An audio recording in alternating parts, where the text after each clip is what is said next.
আমাদের সম্পূর্ণ সীমান্ত তাদের নিয়ন্ত্রণে রয়েছে। এখন কেন্দ্রীয় সরকারের কোনো নিয়ন্ত্রণ নাই বর্ডারে। আরাকান আর্মির সাথে বাংলাদেশের যোগাযোগের বিষয়ে এই রিজিয়নে ব্যাপক আলোচনা হচ্ছে যে এরকম আশঙ্কা করা হচ্ছে বাংলাদেশ আসলে মায়ানমারের এই আভ্যন্তরীণ সংঘাতে জড়িয়ে পড়ছে কিনা। আমি খুব সংক্ষেপে এই বিষয়টাতে বলি। প্রথমত হলো যে মিয়ানমারের অভ্যন্তরীণ সংঘাতে কিন্তু আমরা জড়িয়ে পড়ার ব্যাপারটা হলো পরে, কিন্তু আমরা তো মিয়ানমারের অভ্যন্তরীণ সংঘাত তো আমাদের স্বার্থের সাথে সংশ্লিষ্ট।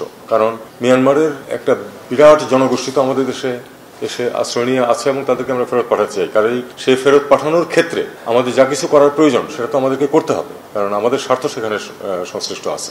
বিশেষ করে আমরা এই কথা আমরা অফিসিয়ালিও বলছি যে বিশেষ করে বাংলাদেশের সীমান্তের পরিস্থিতি তো পরিবর্তিত হয়ে গেছে, এটা তো আমরা অস্বীকার করতে পারবো না।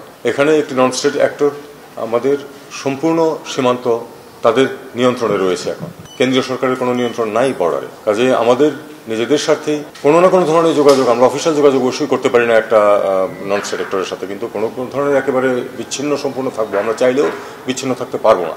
সেক্ষেত্রে যতটুকু প্রয়োজন সেটুকু আমরা নিশ্চয়ই করবো।